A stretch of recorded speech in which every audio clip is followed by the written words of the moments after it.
Hai, Assalamualaikum warahmatullahi wabarakatuh. Sebelumnya, perkenalkan nama saya Aulia Azhara dengan NIM 8605530078 dari Prodi S1 Pendidikan Guru Sekolah Dasar UPBJJ Universitas Terbuka Purwokerto. Untuk memenuhi tugas 2 materi filsafat ilmu, kali ini saya akan menjelaskan peran filsafat ilmu dalam ilmu pendidikan. Sebelumnya, filsafat ilmu itu adalah studi tentang hakikat atau cara memperoleh dan nilai ilmu pengetahuan, sedangkan ilmu pengetahuan yaitu pengetahuan sistematis dan ilmiah tentang proses pendidikan termasuk teori pembelajaran, pengajaran, kurikulum, evaluasi, dan pengembangan manusia. Hubungan timbal balik, filsafat ilmu bukan sekedar teori kuno, tetapi pondasi memperkuat pendidikan kita.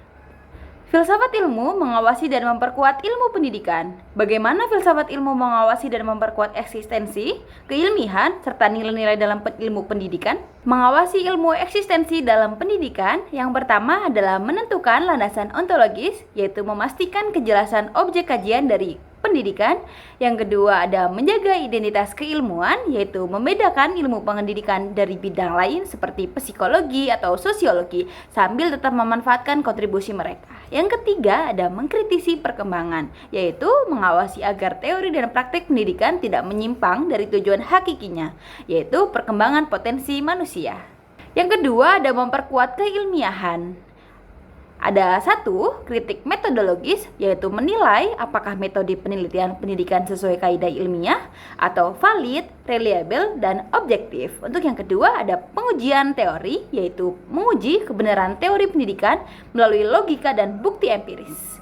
Yang ketiga ada mendorong inovasi berbasis bukti untuk menghindari praktek pendidikan yang hanya berdasarkan tradisi atau opini dasar ilmiah. Selanjutnya ada memperkuat nilai-nilai pendidikan. Yang pertama ada landasan aksiologis, yaitu memastikan pendidikan tidak hanya mengejar pengetahuan tetapi juga membentuk karakter, etika, dan tanggung jawab sosial. Yang kedua ada refleksi tujuan, yaitu mengingatkan bahwa pendidikan bertujuan memanusiakan manusia, bukan sekedar menghasilkan tenaga kerja. Yang terakhir ada pertimbangan moral dan sosial, yaitu mengawasi agar kebijakan pendidikan tidak merugikan kelompok tertentu dan tetap menjunjung keadilan. Selanjutnya, pendidikan memperkuat filsafat ilmu.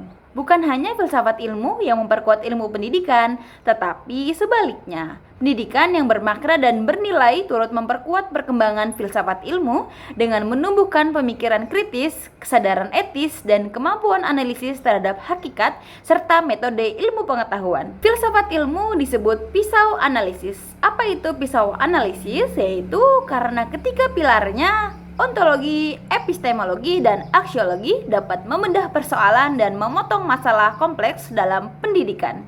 Selanjutnya, contoh konkret penerapan filsafat ilmu dalam praktik pendidikan kurikulum merdeka. Yang pertama, ontologi. Ontologi berfokus pada hakikat belajar siswa sebagai objek aktif dan bukan objek pasif. Yang kedua ada epistemologi, yaitu metode project atau based learning developed secara empiris. Yang terakhir aksiologi, nilai inklusivitas untuk siswa berkebutuhan khusus. Demikian yang bisa saya sampaikan untuk materi filsafat ilmu. Terima kasih untuk perhatiannya, semoga bermanfaat. Wassalamualaikum warahmatullahi wabarakatuh.